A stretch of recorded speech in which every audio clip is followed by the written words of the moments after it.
Bugungi sanamiz 18-dekabr. 18-dekabrda bizda 3 ta bir yangiligimiz bor. Birinchi yangiligimiz bu esa pomidorlarimiz, gulshonalar mana shunday tanasidan ajrab chiqib, juda ham chiroyli holatga kelyapti. Bu esa bizni juda ham quvontiryapti, chunki bu Xudo xolasa tezroq gullaydi va tezroq meva kiradi degani. Shunday quyoshsiz, yomg'irli kunlarda shunchalik rivojlangani bizni juda ham xursand qildi. Bu ham bizning mehnatimiz, ham Xudo bergan desak, bemalol aytsak bo'laveradi. Ikkinchi yangiligimiz esa bizda Qo'qonda 18-dekabrda va nihoyat qor yog'di. Bu qor iliq bo'lganligi sabab to'plamadi, lekin shu ozgina bo'lsa ham qor yog'ib, juda ham xursand qildi. Uchinchi yangiligimiz esa Xudo xolasa keyingi keladigan dushanbadan ob-havo ochilib, yog'ingarchilik kunlar asta-sekin o'tib ketar ekan. Xudo xolasa quyoshlar ko'rinyapti. Xudo xolasa keyingi haftani boshidan quyoshli kunlarni boshlaymiz. Endi nisbatan hozirgi kunga nisbatan ancha sal sovuq bo'lishi mumkin, lekin quyoshning o'rni baribir boshqacha. Kechki paytlikka agar valakunlar yopib bo'lsa ham bir narsa Xudo xolasa isitib olsak, kunduzi quyosh chiqib berib tursa, bu juda ham ekinimizga, ko'mir sarfimizga ham baribir ta'sir qiladi. Chunki kunduzi ham hozirgi kunda ko'mir yoqyapmiz. Soatimiz hozir 12 bo'ldi. Pomidorlarimiz dekabrda quyoshsiz kunlarga nisbatan o'zgarishi menimcha ancha yaxshi deb o'zimcha o'ylayapman. Chunki shu sovuq quyoshsiz kunlarda bundan ortiq natijani menimcha kutishlik to'g'ri kelmaydi. Xudoga ming qatla shukr, lekin hozirda ko'chatlarimiz rivojlanishi ancha tetiklashdi va g'unchalari ham juda ham ko'payib boryapti. Tanalari ham ancha qalinlashib, chiroyli bo'lib qoldi. Xudo xolasa har bitta baklarining orasi ham hozircha yaxshi, oradagi masofasi. Juda ham e'tibor berish kerak, chunki xom o'z ketmasligining oldini olish kerak. Har videolarimizda aytib o'tganimizda issiqqa qanchalik muhim e'tibor bersak, havo berishga ham juda ham qattiq e'tibor beryapmiz. Chunki havoning o'rni xuddi isitish kabi juda ham muhim. Shu sababli havo berishga hozir yomg'ir yog'ayotgan bo'lsa ham Xudo xolasa havo berishlikka harakat qilyapmiz, havo beryapmiz. Endi juda ham ko'p uzoq muddat emas, 1 soat, yarim soat havo berib bekitib qo'yapmiz. Havosini bir yangilab almashtirib olganimizdan so'ng. Pomidorlarimiz tagidan esa hech qanday shu boshida rotor bilan mana fasatkali berganimizdan so'ng umuman oziqa berilganimiz yo'q. Chunki kundan havolar ochilib ketgani yo'q, yomg'irlar tinmay yog'yotibdi. Shu sababli taydan oziqa berishga jicha shoshilganimiz yo'q, lekin bargidan oziqalar berib turibmiz. Xudo xolasa endi beradigan oziqamiz eko-bor bo'ladi, chunki eko-bor pomidorlarni, gulshonalarni juda ham baquvvat qilib, shu chiqqan shoxlarini juda ham baquvvat qilib gullashini tezlattirar ekan va yaxshi gullar tashamasligini oldini olar ekan eko-bor. Bu eko-borni biz birinchi marta ishlatishimiz. Xudo xolasa havolarimiz sal yurishi bilan bugun bo'lmasa ham ertaga Xudo xolasa eko-bor sepib chiqamiz. Endi qiladigan bari ozuqalarimiz pomidorimizni, gulshonalarini rivojlantirishga qaratiladi. Agar ovoz eshitilayotgan bo'lsa, yomg'ir shiddat bilan yog'yotibdi. Endi bugunda ham, ertaga ham nisbatan yomg'ir ko'rsatgan. Menimcha baribir mana shu hafta yomg'ir bo'lib tursa kerak. Biz boshqa bir quyoshli kunni kutganimiz yo'q. Xudo xolasa dushanbadan ob-havo ma'lumotlariga qaraganimizda quyoshli kunlar keladiganini bildiryapti, Xudo xolasa.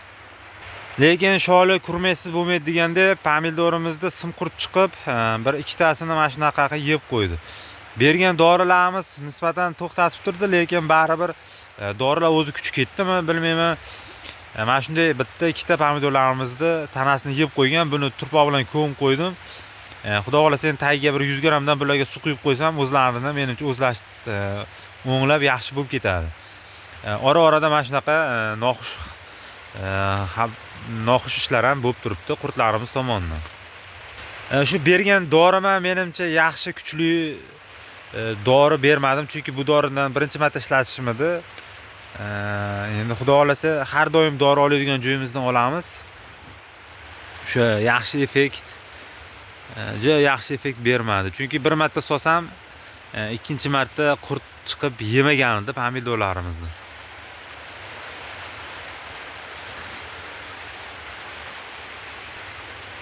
Shu alamina ham baribir quyoshsiz sovuq kunlarga chidamli degancha bor ekan, chunki quyosh chiqqani yo'q. Shunda ham ranglari juda ham bir ocharib va xom o'sib ketishlari sezilgani yo'q. Aytib o'tganimizdek, pomidorimizda ancha ranglari, tanasidagi ranglar siyoh rangga kirib boryapti mana. Gulshonalari. Bu esa tobora baquvvatlashyapti desak bo'laveradi. Kuchga to'lyapti. Xudo xolasa, pomidorlarimiz mana shunday holatda. Biz pomidorlarimizdan juda ham xursandmiz. Ob-havoni har qanday injiqliklarga chidab keladigan pomidorlarimizga rahmat desak, menimcha bo'laveradi. Pomidorlarimizni eng oldilari mana shunday baklarini yoyib, juda ham chiroyli holatda turibdi. Endi ora-orada mana shunaqa kichkinachalari ham bor. Bu kichkinalari ham xudo xolasa sekin yetib va boryapti, xudo xolasa. Hozirgi gradusimiz bir 15-16 ni tashkil etyapti kunduzi. Undan oshiq isitvorganimiz yo'q. Xudo xolasa quyoshli kunlar chiqsa, kunduzlik issiqlik bir 20 larga borib qolsa kerak. Xudo xolasa kechki paytgacha salqin bo'lsa ham, kunduzi quyosh chiqib tursa, xonamizda grafik juda ham zo'r holatda bo'ladi va biz iloji boricha juda ham ko'p havo berishni ta'minlaymiz. Ko'chatimiz ekkanda aytib o'tgandim, boshidagi videomizda pomidorlarimiz jicha yoshga o'xshayapti degan bir gapni aytib o'tgandim. Lekin pomidorini menimcha har qanday ko'chatni baribir jicha yoshroq ekkan menimcha ma'qul. Chunki katta bo'lgandan keyin uni tomir yurishi juda ham sekin bo'ladi va birinchi, ayniqsa qish kunlarida rivojlanishi yaxshi bo'lmasligi mumkin.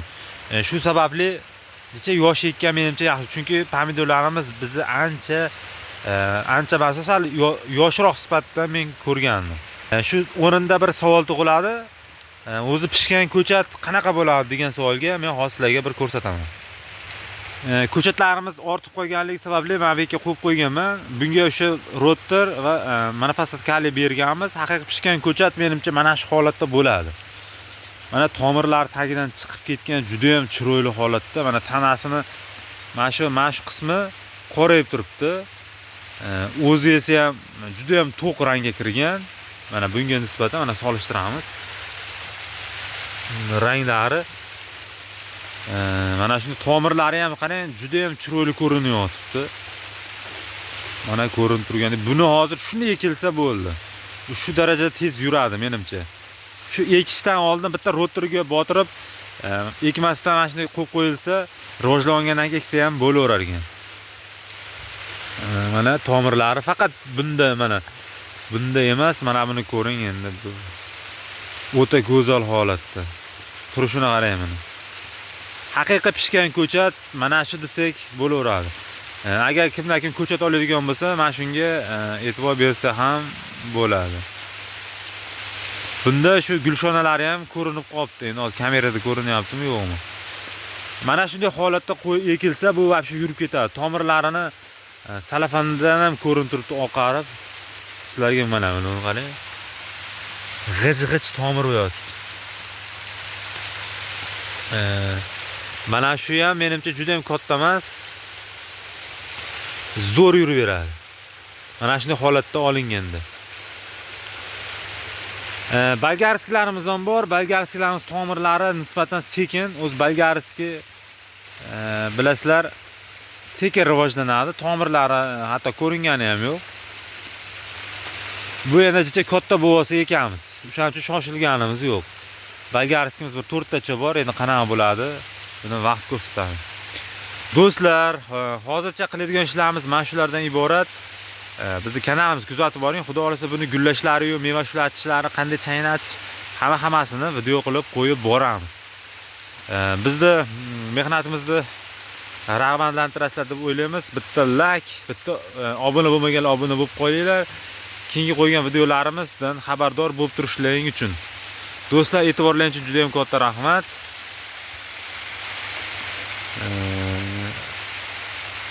Hozirda issiqligimiz ko'rib turganingizdek 15 gradus ekan. Yomg'ir esa juda ham tezlab ketdi.